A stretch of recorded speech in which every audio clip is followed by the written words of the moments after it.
This is F. Murray Abraham for the Multiple Sclerosis Research Center of New York and International Multiple Sclerosis Management Practice. I want to personally thank you for taking part in this very special event. MS is a debilitating progressive disease which affects an estimated 600,000 people in the U.S. and millions worldwide. My first real symptom that suggested that I have MS occurred in November of 1997. It was the week of Thanksgiving. I remember it was that Monday. And I, at that time, was in private practice. I'm a gastroenterologist. And I was doing an endoscopy. And during the endoscopy, I noticed that I had this faint gray line across my right eye. And I thought that was really unusual. I was diagnosed 23 years ago when I was 24 years old. And I essentially went numb from my chest down within a 2-week period. My symptoms started after a 5-mile run, and I noticed a tingling sensation in my leg, kind of the feeling you have when you smash your funny bone. In September of 1998, that's when Dr. Sadiq said to me, he said, "You know, now I know you have MS." And that's because I ended up with a bout of paralysis. It affected my right side. It only lasted a week, thank God. MS affects a patient by a change in function, whether it's speech, walking ability, numbness, tingling, loss of eyesight, bladder function, bowel function, sexual dysfunction, sense of overwhelming fatigue. And initially, that is all usually reversible. And they have these episodes that come on, and if it's untreated, it leads later to disability that's not reversible. My balance is not good based on the numbness in my feet.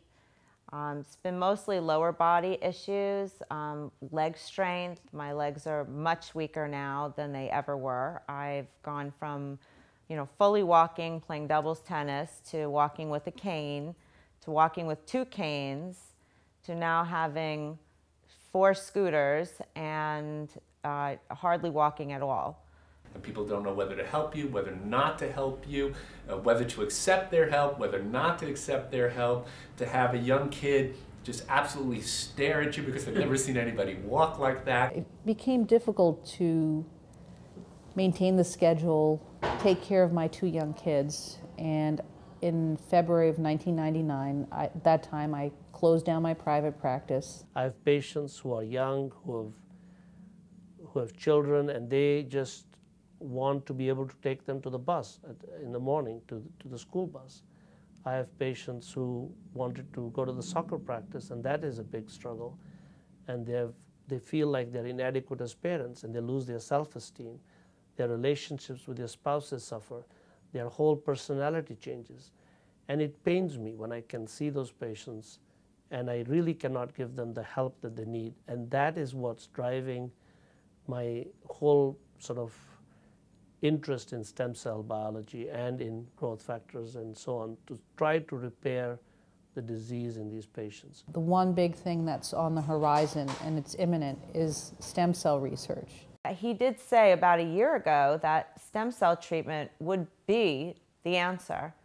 And I firmly believe that he's probably correct. At least I hope that he's correct, because there is no answer yet. There is nothing that's helped me or reversed any of the symptoms that I've had. It's been a progressive illness. All the treatments to date have been focusing on controlling the disease activity, and stopping the disease progression. This, for the first time, changes the whole face of MS therapy, because it introduces regeneration and repair. And so you can get better with MS. You can, what you lost 5 years ago may recover. And so this is the hope.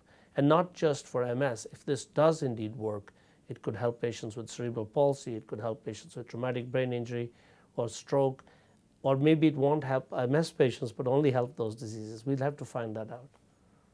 In our laboratory, we've been studying the use of bone marrow-derived stem cells for the treatment of MS. The preclinical data looks very good. A population of stem cells in the bone marrow called mesenchymal stem cells have the potential to develop in the laboratory into cells that have many of the characteristics of brain cells, of nerves, and oligodendrocytes. The hope is that we can take these stem cells from the bone marrow, grow them in our laboratory, and then transplant them back into the patient with the hope that they will repair the damage, resulting in a reversal of the disability. Our laboratory is unique in the sense that we work so seamlessly with the clinic that we can really move our translational research quickly into the clinic. And I think the pace of our research is accelerated because of our close interaction with with the MS practice. We think there's a lot of hope for the use of bone marrow-derived stem cells in the treatment of MS, and we are planning clinical trials in the very near future. I think treatments will be, the first clinical trial is months away. I'd worked at Columbia University and then Roosevelt. I was chairman of neurology. But for innovative research, institutions are somewhat restrictive, and also you don't have the freedom to really do what you think which you know is a priority for what should be done. And also for when you get funds in an institution, there is a percentage that goes for administrative costs, and there's a percentage that goes for dean's taxes and so on. And I just felt that that was not the best use of money, because the way they divided it, the priorities are not always what my priorities were. So we had this vision of creating an independent research center in New York, and it's really the largest MS facility of its type in the world, and it focuses on MS 7 days a week, 24 hours a day, and all the money that's raised for research is spent on research, and the clinical facility is independently supported, and if anything, it supports the research as well. The more funding we have, the more resources we have, the more people we can have in the laboratory asking these important questions about MS, the sooner we'll find a cause of the disease, and the sooner we'll find a cure. The treatments I'd gotten, they'd really helped me in a way that I can't express fully. And I've been back to work, and between getting intrathecal methotrexate and the Tysabri now for the last 6 months, I'm able to work 11, 12-hour days and work on very exciting, very intense projects.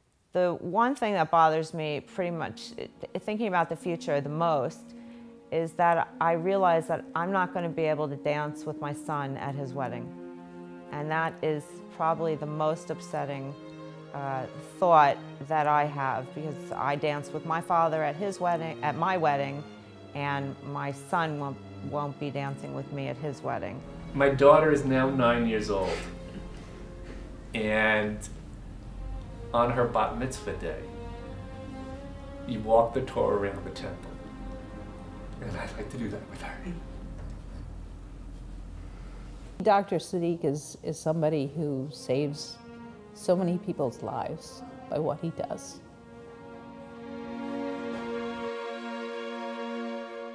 Your generous contributions will quicken the pace of the critical work now being done at the Multiple Sclerosis Research Center of New York. We cannot thank you enough. Let's find a cure. Let's hope something makes a difference.